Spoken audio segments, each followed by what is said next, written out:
ഞാൻ അതായത് തിരിച്ചെത്താം. ഇപ്പോൾ നമ്മുടെ കേരളാവിഷൻ പ്രതിനിധി ഷെരീഫും ചേരുന്നു. ഷെരീഫ്, എന്തൊക്കെ വിവരങ്ങൾ ഇപ്പോൾ പങ്കുവെക്കാൻ കഴിയും? ഇപ്പം നമ്മൾ റിയാസ് പങ്കുവെച്ച ഒരു കാര്യത്തിൽ നിന്ന് തുടങ്ങാം. ഈ പറയുന്ന 4 പേരെ രക്ഷപ്പെടുത്തി എന്ന് പറയുന്നത്, ഇവര് 4 പേരും മകളുടെ കാലിന് സ്വാധീനക്കുറവുള്ള ഒരു മകളാണ്.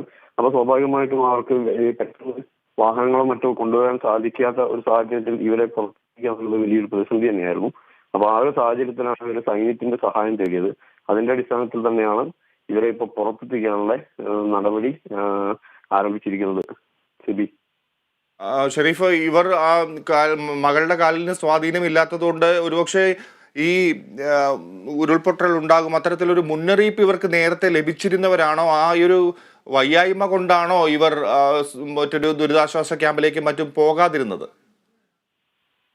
ഇവരെ കൊണ്ടുവരിക എന്ന് പറയുന്നത്, ഒന്ന് ഈ പറയുന്ന റോഡുകളെല്ലാം തന്നെ ഒഴിച്ചുപോയ ഒരു സാഹചര്യം, ഇവരെ പരിസരത്തെല്ലാം വെള്ളം കയറി കിട്ടുന്ന സാഹചര്യം. അപ്പൊ ഇവരെ കൊണ്ടുവരിക എന്നുള്ളത് വലിയൊരു പ്രതിസന്ധി തന്നെയായിരുന്നു. അപ്പൊ മറ്റുള്ള സമീപത്തുള്ള ആളുകളെ എല്ലാം മാറിയെങ്കിലും ഇവരെ മാറ്റാൻ കഴിഞ്ഞിരുന്നില്ല. പിന്നെ ഈ ദുരന്തത്തിന്റെ വ്യാപ്തി വർദ്ധിച്ചതോടുകൂടി ആളുകളെല്ലാം ഒറ്റപ്പെടുന്ന ഒരു സാഹചര്യം ഉണ്ടായിരുന്നു. അപ്പൊ ഈ സ്വാഭാവികമായിട്ട് ഇവരെ രക്ഷപ്പെടുത്തുക എന്നുള്ളത് പിന്നീട് എന്നുള്ള രീതിയിൽ, കാരണം ഇവരുടെ അവസ്ഥയും കാര്യങ്ങളും മനസ്സിലാക്കിക്കൊണ്ട് സുരക്ഷിതമായി നിൽക്കുന്ന ഒരു സാഹചര്യത്തിലാണല്ലോ എന്നുള്ള ആ ഒരു നിലപാട് തന്നെയാണ് മറ്റു രക്ഷാ പ്രവർത്തകർ അങ്ങോട്ട് എത്താതിരുന്നത്. പക്ഷെ ഇപ്പോൾ റോഡ് കാര്യങ്ങളായി ഇവരെ സുരക്ഷിതമായിട്ട് ഹോസ്പിറ്റലിൽ എത്തിക്കുക എന്നുള്ളതാണ് ഇപ്പോൾ നടന്നുകൊണ്ടിരിക്കുന്നത്. തീർച്ചയായും സൈന്യം ഇവരെ കണ്ടെത്തിയില്ലായിരുന്നെങ്കിൽ വരും ദിവസങ്ങളിൽ ഇവരുടെ സ്ഥിതി കൂടുതൽ പ്രശ്നമാകുമായിരുന്നു, ഗുരുതരമാകുമായിരുന്നു. കാരണം അവർക്ക് ആഹാരവും മറ്റു കാര്യങ്ങളും ലഭ്യമാകുന്നതിൽ ബുദ്ധിമുട്ട് സ്വാഭാവികമാകും ഉണ്ടാകുമായിരുന്നില്ലേ? ഇവിടെ നിലവിൽ ഈ പ്രദേശത്തുള്ള ആളുകൾ കൃത്യമായിട്ട് ഇവരുടെ വീടുകളിൽ എത്തിയിരുന്നു. എന്നാൽ ഇവരെ കൊണ്ടുപോകുക എന്നുള്ളത് ഈ ആളുകളെ സംബന്ധിച്ച് ഇവരെ ഏറ്റിക്കൊണ്ടുപോകുക അല്ലെങ്കിൽ ഈ ദൂരം സഞ്ചരിക്കുക എന്നുള്ളത് വലിയൊരു പ്രതിസന്ധി തന്നെയാണ്. കാരണം മുൻപ് സൂചിപ്പിച്ചത് തന്നെയാണ്, വഴി എന്നുള്ളത് ഒരു വലിയ പ്രതിസന്ധിയാണ്. വഴിയില്ലാത്തൊരു സാഹചര്യത്തിൽ ഇവരെ എങ്ങനെ കൊണ്ടുവരും എന്നുള്ള ഒരു ആശങ്ക ഈ പറയുന്ന പ്രദേശവാസികൾക്കും ഉണ്ടായിരുന്നു. അപ്പം സൈന്യത്തിന്റെ സഹായം തേടുകയാണ് അവിടെ ഏറ്റവും നല്ലത് എന്നുള്ള ആ ഒരു നിലപാടിലേക്ക് എത്തിവരികയായിരുന്നു. പിന്നെ ഈ ഇപ്പോ ഈ വെള്ളാമല വില്ലേജ് റോഡ്, അതേപോലെ നമ്മൾ ഈ ഗവൺമെന്റ് വെക്കേഷൻ ഹയർ സെക്കൻഡറി ഈ 1500 മീറ്റർ ഉയരത്തിൽ നിന്ന് പ്രഭവകേന്ദ്രം എന്ന് പറയുന്ന ആ ഒരു ഭാഗത്തേക്ക് പൊട്ടി വന്ന മൊത്തത്തിലെല്ലാം കൂടി പൊട്ടി ഒലിച്ചു വരുന്ന സമയത്ത് ഇവരെ വീടിന് സമീപത്തും എന്ത് ചെയ്തിട്ടുണ്ടായി, ഈ വെള്ളം കുത്തി ഒലിച്ചു പോയിട്ടുണ്ട്. ആ റോഡ് ഇവരെ മുന്നിലുള്ള റോഡ് നഷ്ടപ്പെട്ടിട്ടുണ്ട് എന്നാണ് നമുക്ക് ഈ അവിടെ ഉള്ള നമ്മുടെ ഒരു സഹായി ഉണ്ട്, അവരുമായിട്ട് നമ്മൾ ബന്ധപ്പെട്ടിരുന്നു. അപ്പൊ അവരുടെ സന്നദ്ധ പ്രവർത്തനം നടത്തിക്കൊണ്ടിരിക്കുകയാണ്. അപ്പൊ അവരുമായിട്ട് ബന്ധപ്പെട്ടപ്പോൾ അവർ തന്ന മറുപടി ഇങ്ങനെ തന്നെയാണ്. ഈ 200-ലധികം പേരെ കാണാതായിട്ടുണ്ട്. എങ്ങനെയാണ് അവരെ കണ്ടെത്താനുള്ള ശ്രമങ്ങൾ?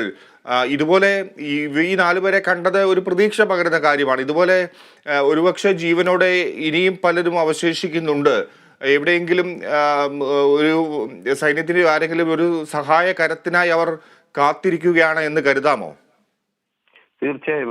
കാരണം ഈ NDRFന്റെയും SDRFന്റെയും നേവിയുടെയും ഫയർഫോഴ്സ്, സിവിൽ ഡിഫൻസിന്റെ ടീമുകളെല്ലാം ഒരു ഭാഗത്തേക്ക് എത്തുമ്പോൾ ഇത് അവിടെയുള്ള ജനങ്ങൾക്ക് നൽകുന്ന ഒരു പ്രതീക്ഷയുണ്ട്.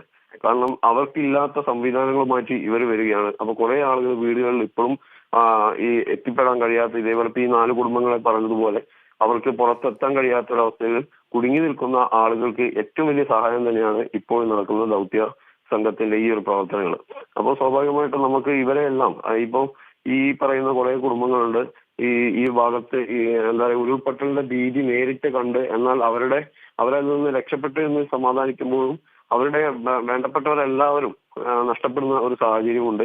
അപ്പൊ ഇതെല്ലാം കണ്ട് ഭീതിയോടെ അവർക്ക് പുറത്തേക്ക് വരാൻ കഴിയാതെ കിടന്നിരുന്ന കുടുംബങ്ങൾ, അപ്പൊ ആ കുടുംബങ്ങളെയായിരുന്നു മുൻപ് അവിടെയുള്ള പ്രാദേശികമായുള്ള രക്ഷാപ്രവർത്തനത്തിലൂടെ ഈ പാലം പണിയുന്നതിന് മുമ്പായിട്ട് ആളുകൾ പല വഴിക്ക് ഈ പറയുന്ന സ്ഥലത്തെത്തി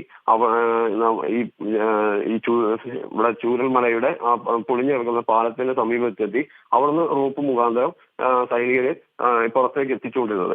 അപ്പോൾ അതിനുശേഷം പിന്നീടും ഇതേപോലെയുള്ള കുടുംബങ്ങൾ അവിടെ നിൽക്കുന്നുണ്ട്. അപ്പൊ ആ കുടുംബങ്ങളെ പുറത്തെത്തിക്കുക എന്നുള്ളത് വലിയൊരു ദൗത്യമായിരുന്നു. ആ ദൗത്യം തന്നെയാണ് ഇന്ന് 4 പേരെയും പുറത്തെത്തിക്കാൻ കഴിഞ്ഞത്.